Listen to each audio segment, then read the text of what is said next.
Maxine. Hello. And this is a tribute to our Ghanaian friends. Yes. And the one, the nurse who got I stabbed. I Yes. heard about that, and it is so sad. And interestingly, yesterday I made contact with a young man that you might remember, Harold Amina. You Yes. remember Harold from your movie? Oh, Harold, yes. He's in Atlanta, anyhow. Oh my goodness. So I'll see if I can put you in touch with him. So Please I was do. about to send him the link for the show, but I don't have it. But if I get it, Yes, I'll I'll send do it I'll while send you're it. speaking so that in Right. your break. You But know, you go but right ahead. You go right ahead and jump right in because I've taken up a lot of time. no, but that's all right because I'm talking about some of what you're talking about, and I just want to continue. And hi, Thierry, Marcia, that young man is brilliant. That's all I will say. Theory. Listen, and you know what? We got theory through Lumumba. Remember? Lumumba, because Lumumba mentored Theory.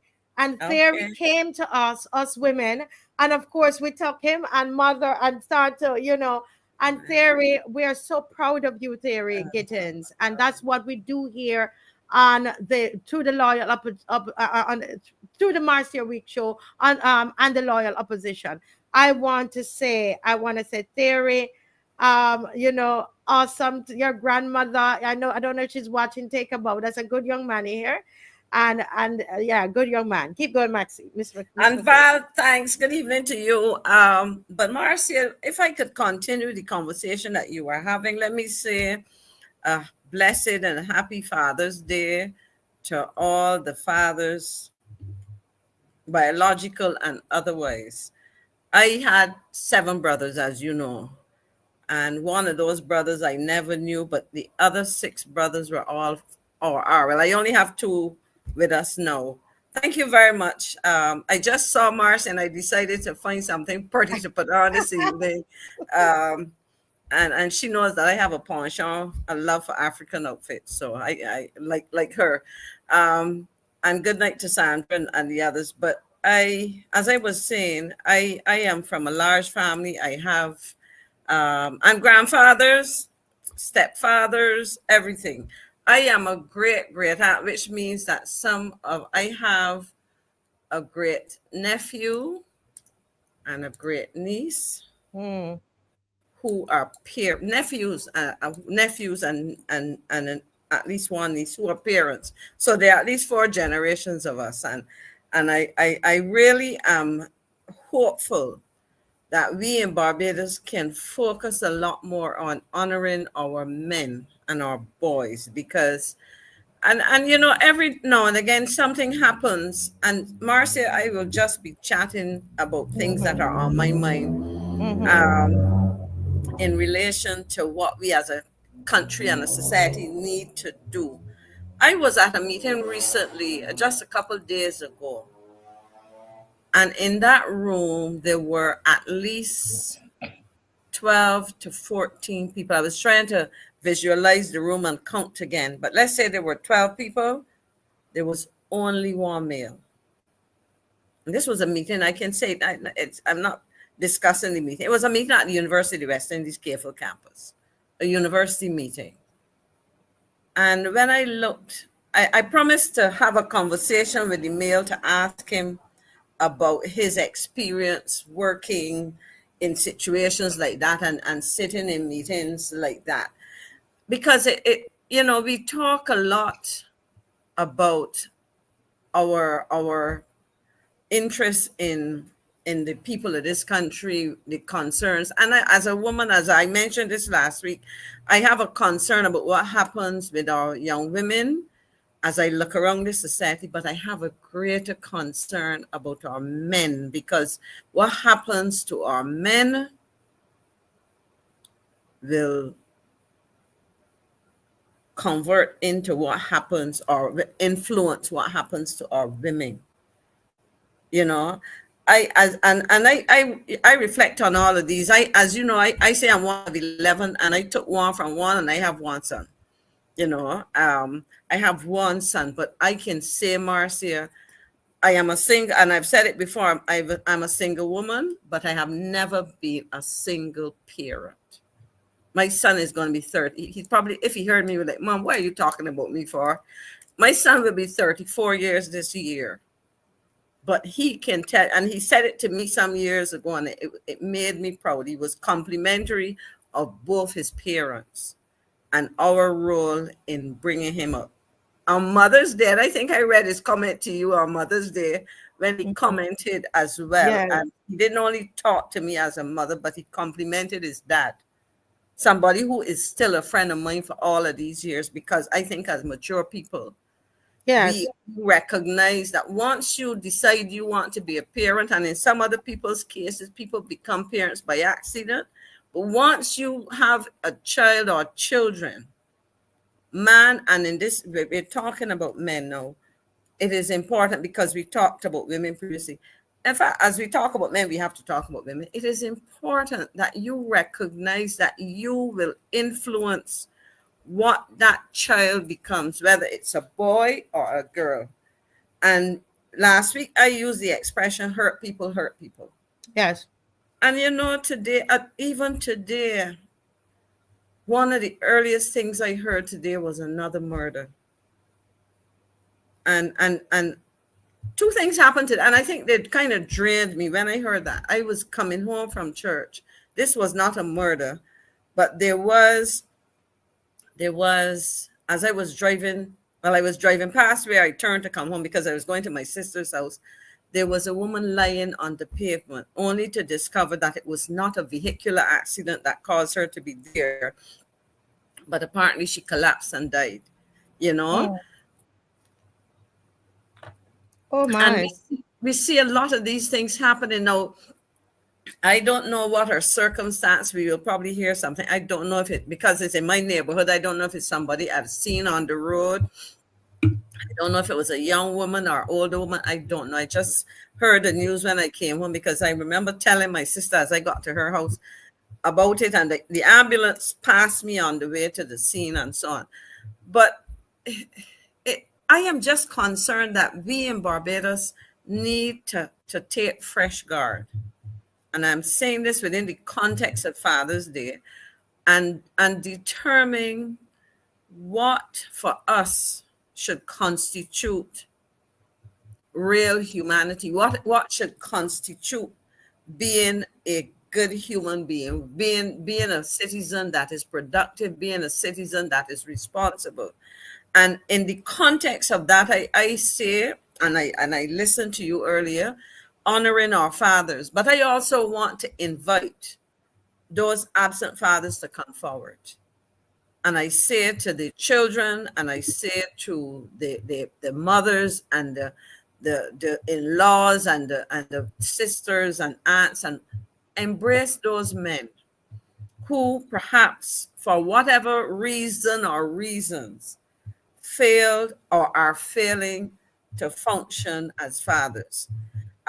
So while we acknowledge the contributions and the hard works, we also need to acknowledge and work to address the failings of men. I have a good friend, a former colleague of mine in Trinidad. She was one of my university colleagues, head of the Department of Management Studies at St. Augustine when I was at Cave Hill. And she often talked about the plight of the old Caribbean man. And she was referring specifically to a category of men who, in their old age, discovered that they were isolated, they were on their own because in their youth and in their productive days, they neglected their families, they did not assume Can you just responsibility. one moment, Miss McClean? Marie H, what is buffering? Can you tell us what's happening? The entire show, or is it Miss McClean? Can somebody let us know what's happening with the feed? Is that her or is it general? That's what you. General, yes, and that's the other thing. Anybody else experiencing buffering? Is it buffering on Miss McClean, or is it buffering? Is it just you, or is it the entire show for the whole night? Thank you so much. Yes, continue, Miss McClean. Yeah, and so what I'm really saying is that, and I recognize that if we talk, because I'm trying to link it with some of what you heard in terms of the need to address the situation of our males and by extension our females. I notice Marcia has disappeared. I don't know if that's part of the problem that the viewer mentioned. But in all that we are doing, we need to understand, as I said, how some males and have failed to live up to their roles. But in doing that, we also have to ask ourselves what has been the contribution of females to the situation that some men face. Because at the end of the day, if we fail to get involved in the lives of our children, particularly our young males, we often perhaps end up creating some major difficulties. So the intention, hopefully, okay, as Dalton Spencer is saying, and I agree, parenting is the key to good nation building. Today, we have many fathers and mothers who are much less parents, and much mothers and fathers are much less parents. So, in other words, mothers and fathers are biological; they create children, but they do not, having created those children and brought them into the world, parent them, and that takes us into the realm of preparation. And I've heard reference, I think maybe even this evening, to the good work that Parados is doing, for example, in helping parents to develop their capacities to parent. Now, I would like to know, I don't have any statistics, but if somebody can share with us what percentage of the participants in the various training programs of Paradise are men versus the percentage that are women. And perhaps to what extent do we see a situation where both parents participate together, because that is also another useful kind of requirement. So I think at the we cannot ignore environment and peers. V, Hoy, that is correct. But the question then is, given the impact that the environment has, how do we understand that? What aspects of the environment are influential? And how do we attempt to address the issue of environmental concerns? So I think at the end of the day, part of what we have to do is to ask ourselves, how do we improve the situation of our fathers? Because we've been talking primarily about the situation in relation to Father's Day and supporting our fathers. Okay, you're back with us, Marcia. I don't know if you've been Yeah, able no, to. no, no. I went to make sure to check the internet connection, but Mm, I realized that they're saying it's that it wasn't us, and and then I went to get some water. oh, All right, go right ahead. right. So, yes. Yeah, no. So, what I was really looking at is what must we do if we say that we have to assist those fathers who genuinely want to improve their ability to parent, as well as while we recognize those who are doing a job, and what can we do to bring those who have not been participating?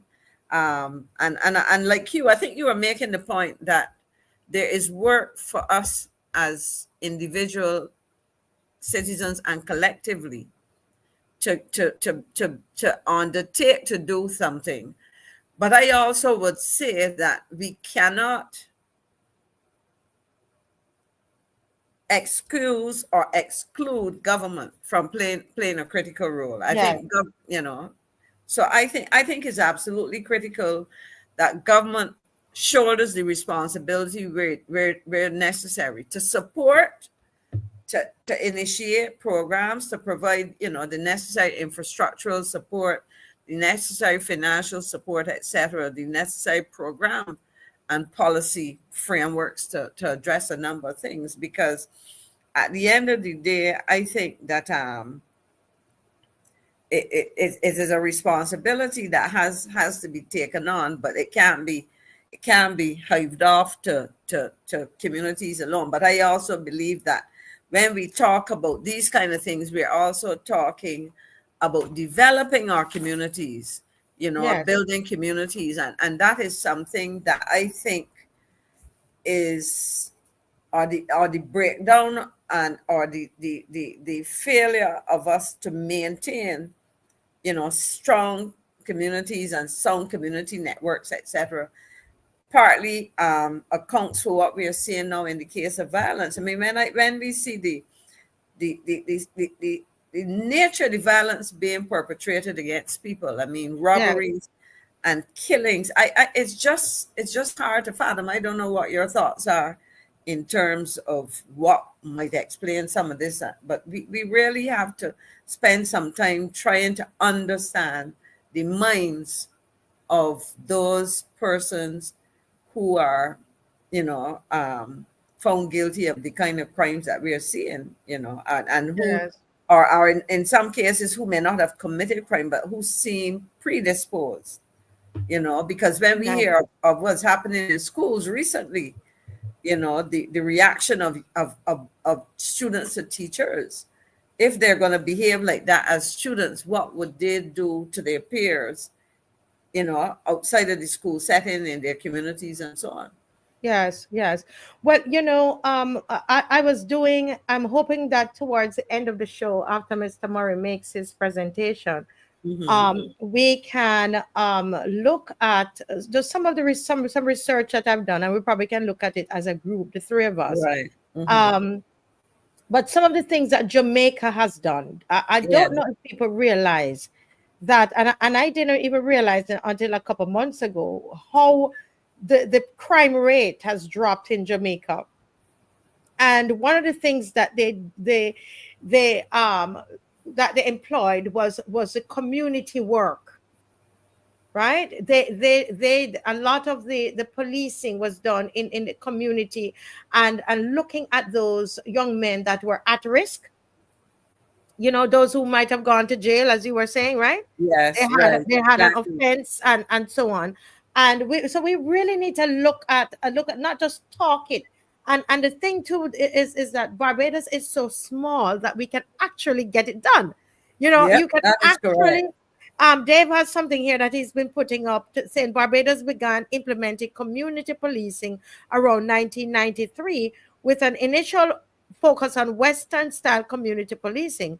While this initial effort didn't fully succeed, the concept of community policing involving increased citizen participation and improved police community interactions continue to be a part of the policing strategy. And so I think this is something that, even as we, Miss McClean, as we Hmm. go, as we attempt, I'll hear from the people about going from parish to parish to deal with this crime situation, that we can look at some of these programs, look at implementing something in the community, or working with the churches, something, Miss McLean, to get some of our young men rehabilitated, some of our young fathers connected back to the family, or absentee fathers. We can do it. I think it's possible. No, I think it's not only possible, it's absolutely necessary. I think it is needed. And we talk a lot about partnering with NGOs, etc. And I think that is something that has to happen if we are to arrest some of these things. You see, that's absolutely critical. So I, Yeah. I I really believe that is necessary. The question is, what do we do? How do we structure? For example, if we think of government, we have had you've heard people complain about the inability to access physical spaces, community centers that are in disarray and so on. and problems like that. Marcia, I have a thing here with this window is distracting me. So if you see me at some point close my camera, this is at me, not Yes. on your end. Okay. Okay. Um, and so when We Glenn can comes do on, it when Mr. when Glenn Murray comes comes on, on. Yeah, right? we can get that done. And Yeah. so but I think that we, and you see, because the window is open, you're also going to hear the Yes. noise of the Yes. The vehicles noise. outside. I know how it goes. And Yeah. so I really believe it's absolutely necessary that we look at these systems, because we had a number of programs over the years.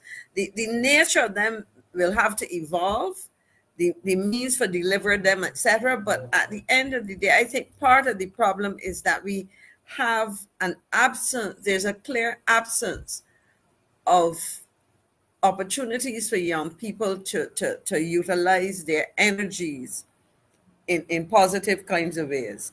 I really, this is a lovely picture here in front of I'm me. looking at Dave. What you take down that picture? Put back that picture where You they're know, just loving all that black skin and the beautiful white yes, teeth and yeah, how healthy these children look. And look at the father, all that chocolate.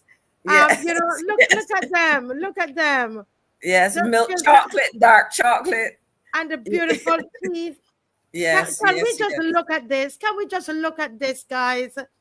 Can we just look at this? This is something I think, sometimes when you start to analyze, and I say it again, and I ask the question, what information are the authorities collecting from young people who find themselves in trouble with the law, who find themselves creating problems in the school system? How are we collating information on their respective situations? And more importantly, what are we doing to address the problems? Because you have met and addressed and assisted so many young people, including quite a few young men, a few boys, that Yes. if people would take their time to understand rather than dismiss, Hmm. or ignore, but because often that sometimes is a cry, that is often a cry A cry. for help. Miss McClean, as you're saying that, and it's your segment, but you seem to be inviting me to make a No, few but little that's it, because comments. it's a Um, conversation, I think.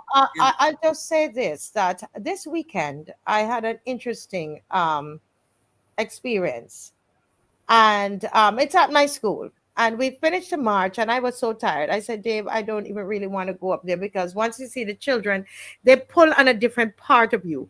And I'm Mhm. so tired. I said, I don't want to go up to the school today. But we had to go up there. So if they're listening, they're gonna know I didn't want to come up. But I To be I went honest. up. Yeah, I'm being honest. So I was tired. So I went up, and Mhm. as soon as I got to the door, I saw how the children were. They didn't seem excited, that energy. I said, something is wrong. And as I went inside and I gave them, those I tried to give them a hug and so on.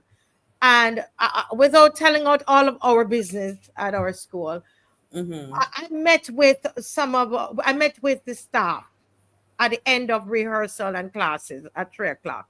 I had an emergency meeting and I said to them, listen, because as I went around, I talked with the children and I heard what was going on. And I had a talk with the teachers, Miss McClean. And this age, my age, I'm telling you where I am. One time you would sit down and wonder if you should say something and trying to be diplomatic. I said, not now.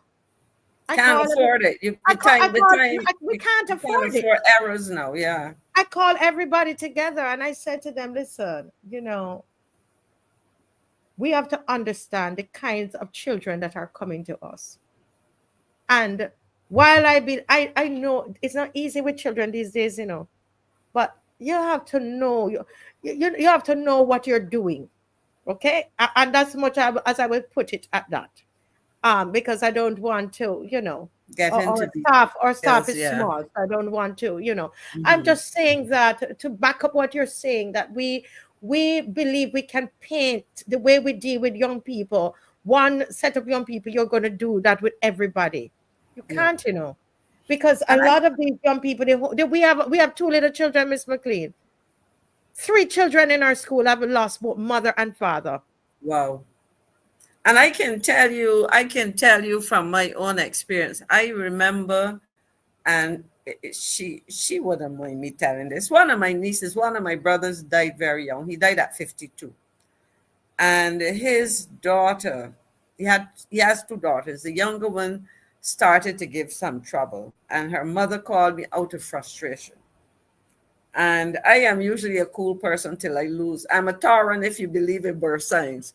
You know, they say that a bull is placid until, but I mean, I got to the point where I was kind of annoyed. And in the process of speaking to her at a time when I was annoyed, in the middle of the conversation, it struck me.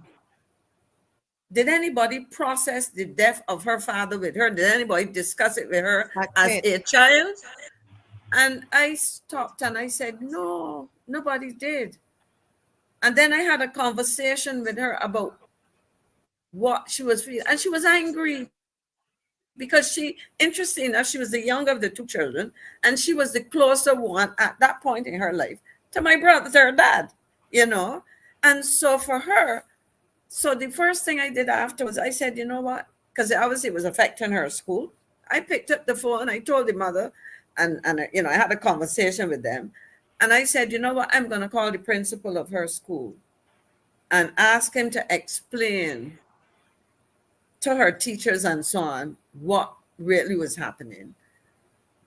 And that was the turning point for her coming, at least being able to start to come to grips with the fact that she had lost her father at such a tender age, you know.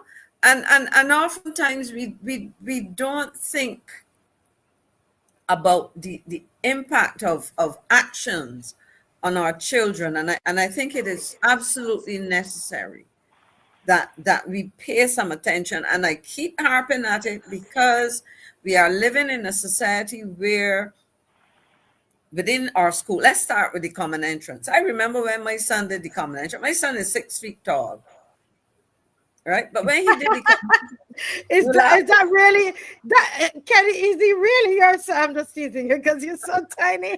Yeah, well, but you should see my sister and her children. Her son was taller than that. Her daughter, I mean, but I had a couple of my brothers would have been tall. I mean, the niece I referred to, her brother, her dad was one of my taller brothers. So in my family we have, but that's right. But when he went from primary school to secondary school, he was kind of small, because boys, I find that happens. If you check most boys, when you see the results of the common entrance, the girls are usually bigger than the boys. Mm-hmm. Go and look at the photographs.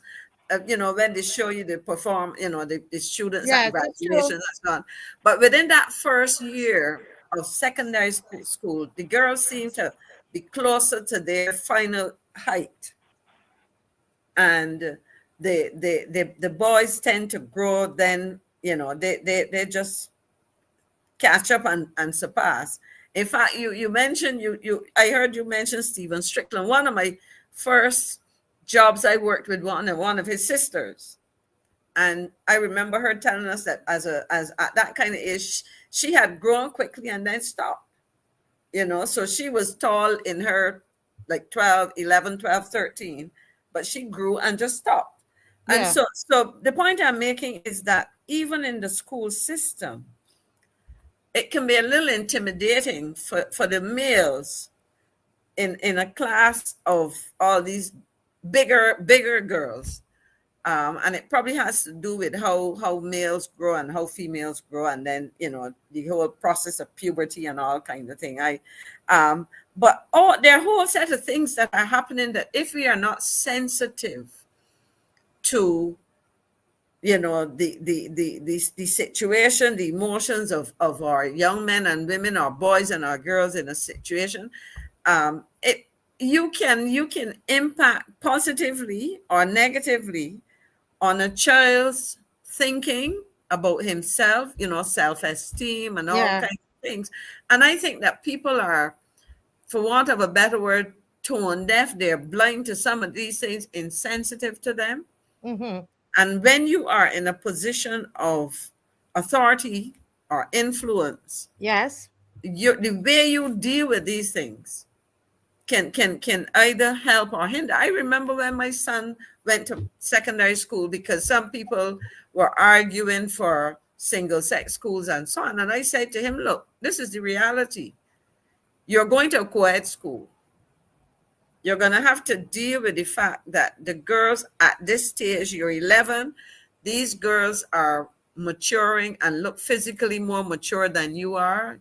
You're going to have to deal with all kinds of things. But this is the reality. You're going to have to deal with it. You can't wish it away.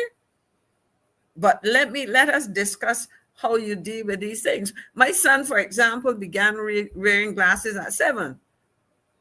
And so, and he chose a pair that had him looking like Urkel. I didn't choose them. He chose them. They were practical. I was conscious that as somebody who started wearing spectacles at 10, I was conscious about what people could say to children and so on. But he chose the ones that had him looking very nerdy and whatever. And so once he put them on, and so I said, but I'll tell you what, anybody trouble you, tell them nerds rule the world. You know? And so, I mean, little things like that, we would talk, and you kind of, you make, but it was a question of how do you equip a child to deal with some of the quote unquote negativity or whatever may Yeah. come, some of the challenges, because they're gonna have to deal with them, because you can't wish them away or try to shield them from those things. But Marcia, in all of this, because I guess it's almost time for Glenn. Yes. In all of this, you got back your time. You got back your time and some. What I really want to say is that when we talk about building community, based on all that I'm seeing happening in Barbados now, we have as individuals, we have as people in families and communities, and as a government and people who, in corporate, so on, we have to pay attention to what is happening to our males, particularly our young men. While we talk about ensuring that women's rights are protected and so on, I am very concerned, because I have seen these issues from all kinds of angles. Yes. And I really think that if we neglect half of our society, half of the country, when I say half, I mean our males, because when we look at the criminal activity and etc., it is primarily men who are the victims and the perpetrators.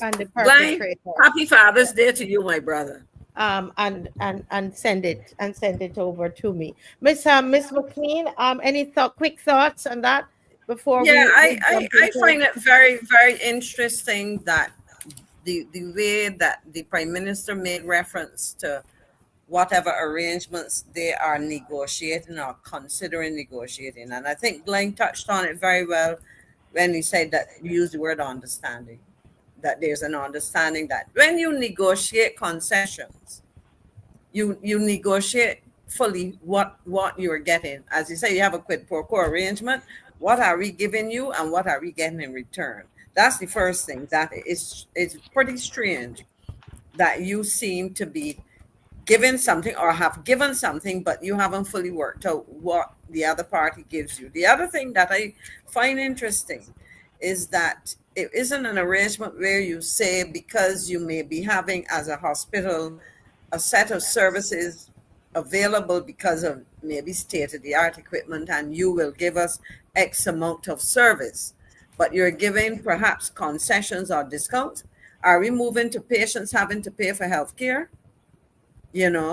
Because I can understand if you're saying, well, you have some particular test, whether it's something relating to oncology or to oncology relates to cancer, something relating to pediatrics, whatever it may be. And you are saying, well, because you have this facility, it does not necessarily make sense for the QH to try to duplicate that because of the cost. But you can provide us a service, so you have a service agreement or something. But it just sounds very slapdash, and I agree with that, with the take on that. It really is confusing, and I would like to hear more. The other thing I would say quickly is that normally with these, there is a clear process as to how you finalize these things as well. Is it something that has to be supported by legislative agreement? So I find it just like what we discovered along the way in relation to the Afrexim Bank. I guess we will discover that these things were done, and they were brushed over at the time because you didn't want to reveal the details. But we shall see. Well, the question then, however, is that while the investors are spending 12 million, what is the value of the concessions given? It could be more than $12 million too. You understand? Yeah, because right. you may give concessions over and above, concessions that are continuing. On what are they getting concessions for? And those things were raised. How long? How long? Yeah. Was the value ultimately? So. But as Val is reminding us, the point I'm making is that this is a private hospital where you will be charged. And if government is entering into them, to say that you may get a discount, you may get 5% discount, but you still have to pay. If you're saying that they will provide services equivalent to a certain value, and $150,000 a year, as I say, could be 2 or 3 operations, or 1 for that matter, depending on the nature of what it is. Outline some of what Jamaica did, right? But Go ahead. I agree with that. My question, let's look at the first one in tough policing. I think that there are some contradictions. First of all, we have seen how the political elite, and I mean, we know of during the COVID and all of that, the instance that we heard of people having access to the prime minister, and not just any minister, the prime minister. And the question is, to what extent are some of these things constraining the police in doing their jobs and being quote unquote tough? And when we think of Jamaica, Jamaica is times bigger than Barbados. The topography is different. The ability of criminals, because Glenn raised the question, where are the gangs? Barbados is small. I think there are a lot of people around here would whisper behind their hands and sometimes in open about who is involved in what and so on. So I don't think it's a question of some information not being known. Some people may be untouchables, and that may very well be a problem. The issue of growing the economy is a very important issue as well, because at the end of when we think in terms of what is playing out, what exactly is happening now to create opportunities for people to get viable employment and so on. We hear a lot about work in construction, etc. But are people, you go on construction sites, yes, you perhaps are saying to me that you do not have enough labor. Now, is that the case, or are people expressing a preference for cheaper labor from non-national sources? So I think that at the heart of this is one, an appreciation for the compromising positions that are resulting from the political elite and I would probably say aspects of the business community getting involved in the criminal element or turning a blind eye. Yeah. I just saw an article about the seizure of vehicles. There's a racket in the UAE where stolen cars, it happened sometime in the past, but it seems now to be on a scale. Because I made a comment some time ago, I can't remember if in what circle it was, where it was on these programs, but I noticed a lot of cars, which were obviously not new cars, on the roads here, but now they're saying that some of these things are stolen. Who are the dealers? There can't be no secret. They had to be consigned to somebody, they shipped to somebody. And the question I would ask is, what is coming in some of those cars? Who is importing what in Barbados? And how are things being monitored? But Yeah, I yeah. Well, there's a well, whole set. So that all of those things are that, contributing that, to and I mean, you have said so much in that in that short time, Miss McClean, loaded what you have said. You talked about the suggestion or the belief, and whether the government needs to understand that if they're listening, there is the belief that there is political interference and political, and there's collusion with the Mhm. government and the and people who are committing crimes in this country. The government needs to understand that is a belief, based on just some things that we saw, what happened on the Good Friday and what happened in Parliament. You can't erase those things from our heads. We believe that the police, that there's interference, right? And I think that we have to start there.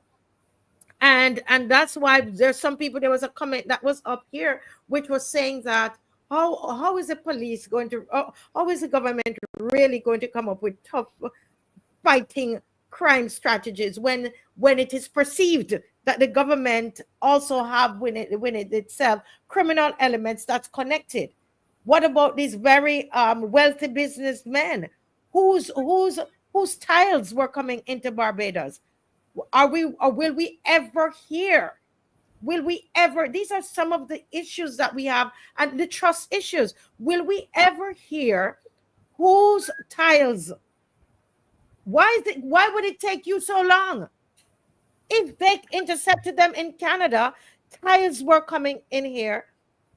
Who are the people that deal in tiles? Marcia, there are very few major dealers in tiles in Barbados. And you can drive along and you would see who they are. And in fact, I if I were in the business, I would have, and it wasn't me, I would have declared to the whole of Barbados it wasn't me, so that I clear my name. But I don't think it should be for the business persons who are not involved to clear the name. Government, these things are out there. I mean, The you police said know, that they're here, but we live somewhere else. We live here. We you know know, the people. I look at Anthony Edwards, the same comment. No, the question I would ask, well, let's look at these cars, for example. Where did the issue, well, of course, if there's a racket going on in the UK and vehicles disappear, I guess there's some shipping, but information exists. Information exists. Who are the people responsible at MTW for dealing with this? At customs, because these things come in because you have to license them. Cars, if I want to buy a part for my car, I have to be able to give chassis number, all kinds of information. So a car, when I go to register my car, you have to provide information. And so, for example, if you produce a car that does not have, and I mean, you look, if you go and buy a television set, I remember when people used to ship items home to Barbados, and you wanted to deceive the customs about the value and so on, they would pull down a document, a book, which could tell you this item was made, this television is this old because the serial number says what and what and what, and the value of it should be such and such. So this information, there has to be collusion between persons overseas, ports of entry, licensing bodies, and all kinds of things. And it is fairly straightforward. Look and see who are the dealers of these. I mean, by a process of elimination, you can start to figure it out, because cars will soon start disappearing if the police is seizing vehicles. And I bought one, and tomorrow I say, Marcia, I can't pick you up because the police got my car. And then you say, but Maxine, who you buy the car from again? You know? Simple. So look, there's a whole set of things going on in this place. People talk, and the But not proverbial serious. statement, where there's smoke, there's fire.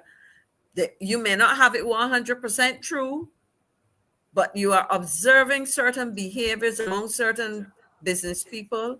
If you go to customs, like go back to customs where you have this under this executed arrangement where to uh, so-called to expedite cargo movement, people are put on lists who are supposed to be trusted importers, etc. Go and look at the list. If John Brown or somebody with some other kind of name started importing 6 months ago, why should he or she be on that list? How have they established that they are trusted? What is their track record? And so a whole set of things in there. And there's a small place. People talk. People stop you, Marcia. People stop me and other people and tell them all kinds of things. And sometimes you got beg is I don't need to hear no more. Yeah. Because it is a burden to carry that kind of thing, but we gotta do it if we say that we're interested in this country.